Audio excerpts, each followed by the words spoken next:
Welcome back to my channel. This is Nikki of Nikki's Homemade Crafts. Welcome to the magical color changing mystery crochet along. I am so excited about this mystery crochet along because we're going to make a Christmas pattern. But what pattern we're making, you don't know yet. You will know one little clue today and you will learn a lot about color changes. Let's get into the material list first. You're going to need some worsted weighted yarn. I'm using Premier's anti-pilling yarn. You're going to need 3 skeins. That means 2 of one color. I'm using 2 skeins of red and 1 skein of white.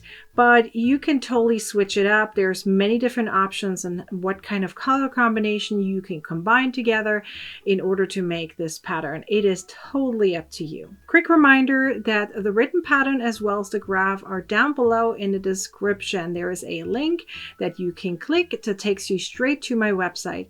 The pattern does have ads on it. If you prefer an ad-free option, come join the Crochet Club, which is my membership. You have 4 different options to join the membership, which includes either the entire vault of ad-free printer-friendly patterns, which is over 400 of them, and lots of video tutorials, plus exclusive patterns every single week. Or you can join as a trial where you only get access to the Mystery Crochet Along as well as the exclusive group. It is up to you. Most people choose the annual option. Now let's get started on the pattern. I'm going to teach you how to change colors in part 1 of this Mystery Crochet Along. There are 2 different options of which stitch you're going to be able to use. They're both the same height. I prefer one over the other for this particular pattern, but it is totally up to you which one you're going to pick. Let's get into the gist of it. Here is the graph for part 1. So in order to interpret the graph, which personally I prefer over the written pattern, but you pick whichever one works best for you. The first thing you need to understand is we're going to use the entire graph twice in one round. So once you go through it once, you're going to go through it again for the same round. You're going to see that one pattern repeat is 28 stitches. We're going to do it twice, which means 56 stitches per round. You will need to understand that each pixel is 1 stitch. Okay, so one little square is 1 stitch. It is either going to be the single crochet or the waistcoat stitch. The waistcoat stitch is also known as the center single crochet, and you're going to see the difference in a moment when I show you both stitches. You're going to use the graph simply for color changes, okay? So that means if you see a red square or red pixel, you're going to have the stitch in red or whatever color you picked, right? For me, it's going to be red. And if you see a white one, it's going to be white or whatever color you picked. I picked red and white, so my graph is exactly the way my pattern is going to be. So let's get started. I'm going to show you the first couple of rounds to get you started, and then you just simply keep going, because once you understand the concept, the graph is going to be so much easier to understand. And if you prefer the written pattern, of course, you can totally do the written pattern as well. So let's get started. Start with a chain of 56, and then you're going to connect the first with the last stitch in a round. Keep in mind that we're going to need 56 stitches. So if you make your connection a little unusual, still make sure that you have 56 stitches in the end. Here's a quick little tip. If you make a long chain like this and you want to make sure it doesn't get twisted as you crochet or add more chains to it, simply add your hook into the very first chain that you made and then insert it back into your loop. Ignore that it's hanging here and then keep making your chains. Make sure it's straight before you do that, right? And then once you have your correct number, in this case 56, you're simply going to pull it through the very first chain that you made, and then you're good to go. And now we can get started on the very first round. So you're going to start, and I prefer going into the back bump of every chain. So the back bump is right there. So pretty much you turn your chain around and you see a little bump right there, and that's where you go into. Just make sure you have 56 stitches at the very end.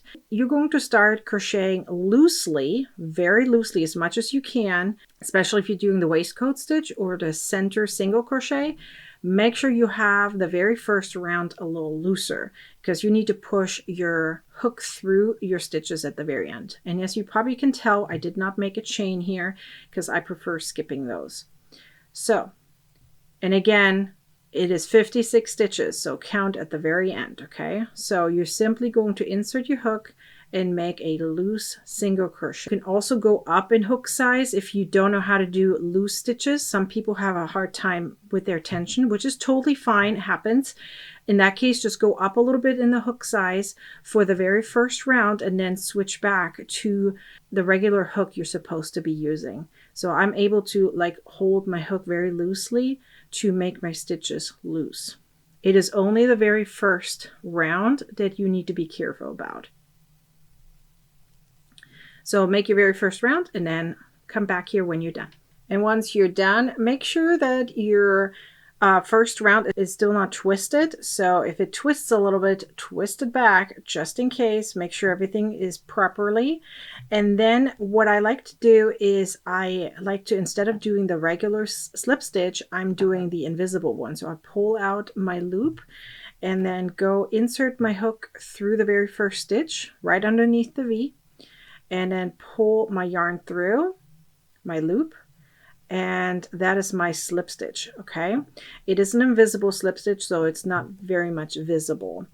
A little bit, but not too much. Okay, so you now finished your very first round, and as you can see on your graph, the entire first round was red, so we're all good to go. So now we're going to do round 2.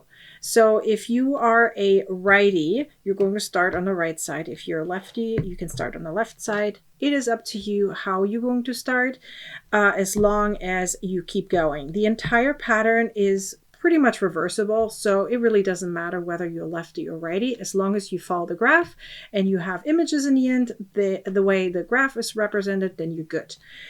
Now, so count your stitches, okay? So again, it doesn't matter. I'm going to do it from the right side because I'm a righty. So I'm going to count here. I have 1, 2, 3, 4 stitches in red, and then I have 1 stitch in white. Okay, so that means I'm going to join my white right here, and then I'm going to keep going. And I have 1, 2, 3, 4, 5, 6, 7, 8, 9, 10, 11, 12, 13 reds after the white. Okay, so let's do 4, 1, and 13. So now it matters which stitch you're going to pick, okay? I'm going to do the waistcoat stitch, which is the center single crochet.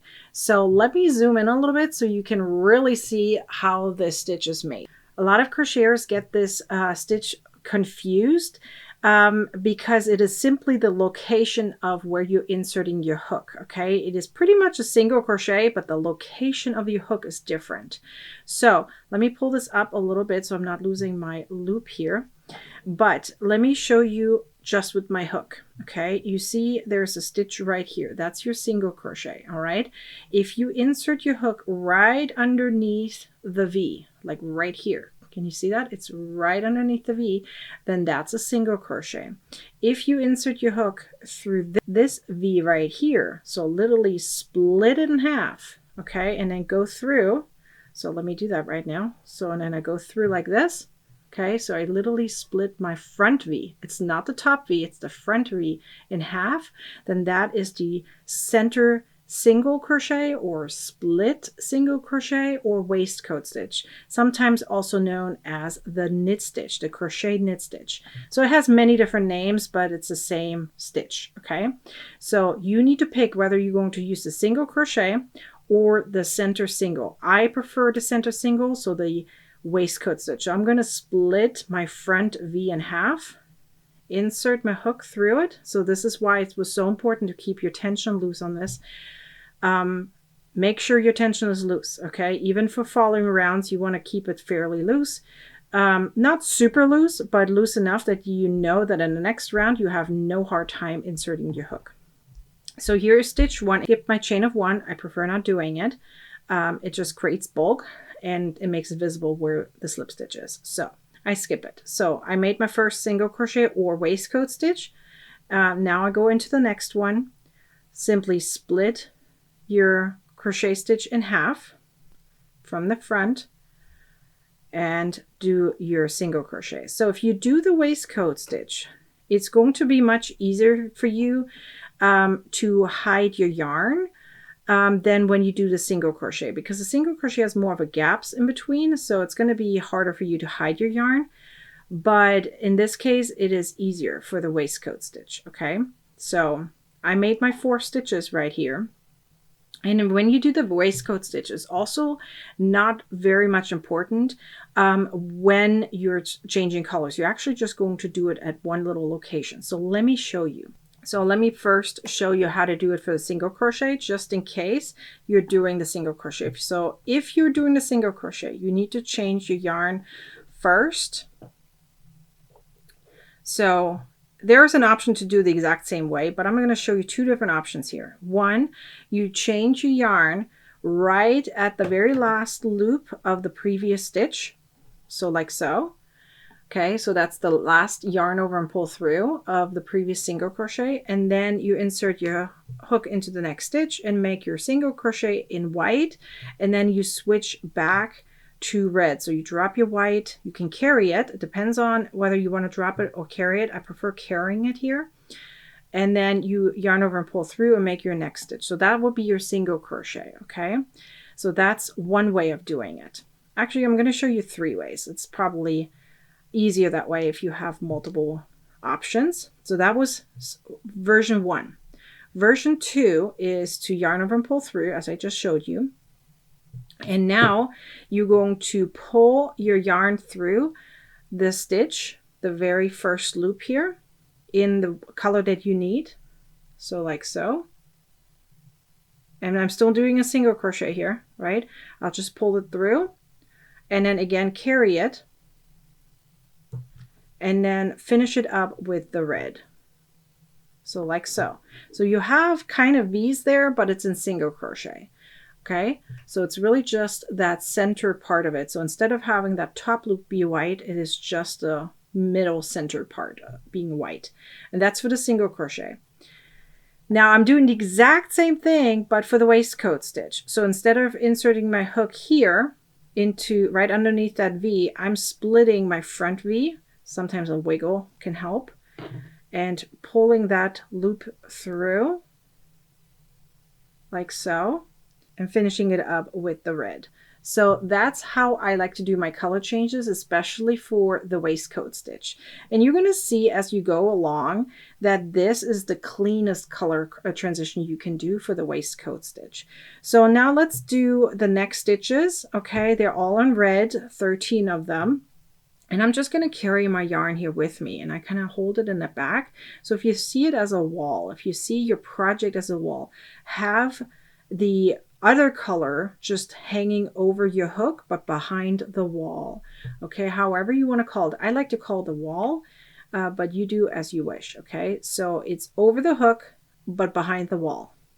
Okay, and you're just going to do your regular single crochet stitches or waistcoat stitches depending on which one you're picking in red and carrying your white with you.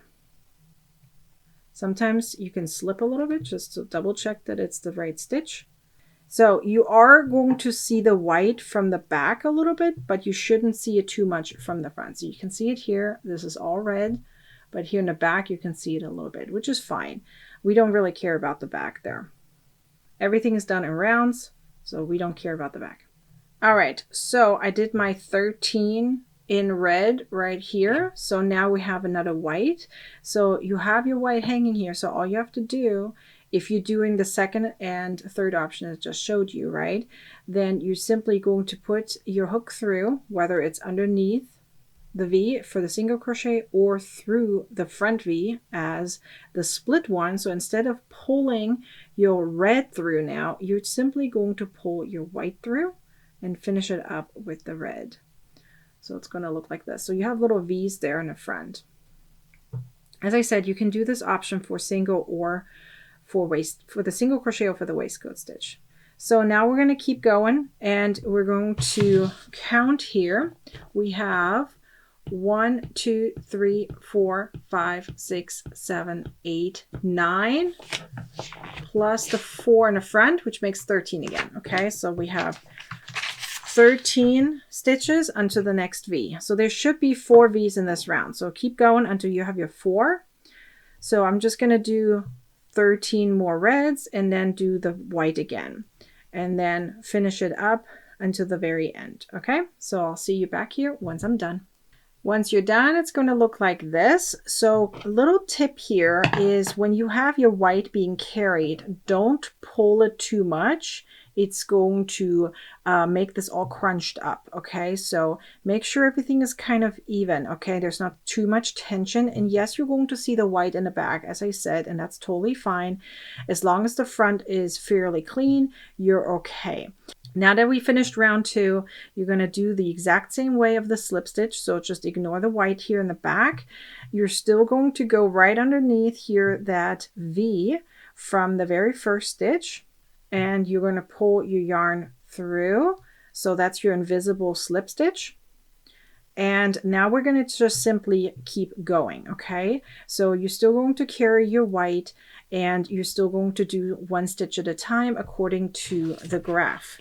Let me do a couple more stitches just that you can see it. Okay, so we have in round 3, 1, 2 in red, 1 in white, 3 in red, and 1 in white, and then just keep going. Okay, I'm just going to do these few stitches right here so you can see the transition. So we're simply skipping our chain of 1, and we're making sure our white is behind the wall but on top of our hook. Okay, so pull through and make your either single crochets or waistcoat stitch. Again, it depends on where you're inserting your hook. If you keep your tension loose, you should have no problem at all inserting your hook through those stitches, which are the front V. You're just splitting in half and pulling your yarn through. So as I said, 2 in red, and now we're doing 1 in white. So all you have to do is pull that white through. So you don't even have to do much there, which is kind of cool. It's hanging right there. And then finishing up with the red. Then we said 3 in red. You're simply going to go through and do your 3 in red. You're ignoring the white there in the back, and your 1 white. Insert your hook, pull that white through, finish it up with the red. And now you just keep on going, and this is how it looks like. It is a really, really pretty color transition, and you're carrying your yarn in the back, and it makes it really nice and thick and beautiful. So you're going to do this entire graph for part 1. It goes actually much quicker than it looks. So as I said, the most important part is to remember that each pixel is 1 color, is 1 stitch, okay? You're going to do each graph row twice, because you can see down here is 28. You're doing it twice, so 56 stitches. And you're going to do that until you have 25 rounds, and then you're going to take a picture of it, and you're going to post it into the Facebook group with the corresponding hashtag. So for this mystery crochet along, it is OCT23, so it's October 2023, and then MCAL for mystery crochet along. So OCT23 MCAL, and you post it into my Facebook group called Crocheting with Nikki, and let us see part 1, what you finished. I would love to see your colors, which colors you picked, how your project looks like, but this is part 1. And then part 2, we're going to keep going. So don't cut your yarn just yet. We're going to keep going on this project. We're not done yet. So yes, it may look like Christmas, which you already knew it was, but we're not done with the pattern yet. And a little heads up, part 2 is a little bit longer than part 1. So I'm going to try to make sure I'll give you access to the pattern a little earlier so you have enough time to finish it. And then part 3 is a little bit shorter. So about the same amount as part 1. So I'm really, really excited for part 2. So I'll hope to see you then. And you can see here how my project looks like. It is really beautiful, and I can't wait to see yours. So I'll see you back here in part 2. Be sure to like, comment, and share this video. And be sure to subscribe to my YouTube channel and turn on the bell to get a notification next time I'm publishing a video or go live. Now go ahead and watch the next video. You're gonna want to, I promise you do.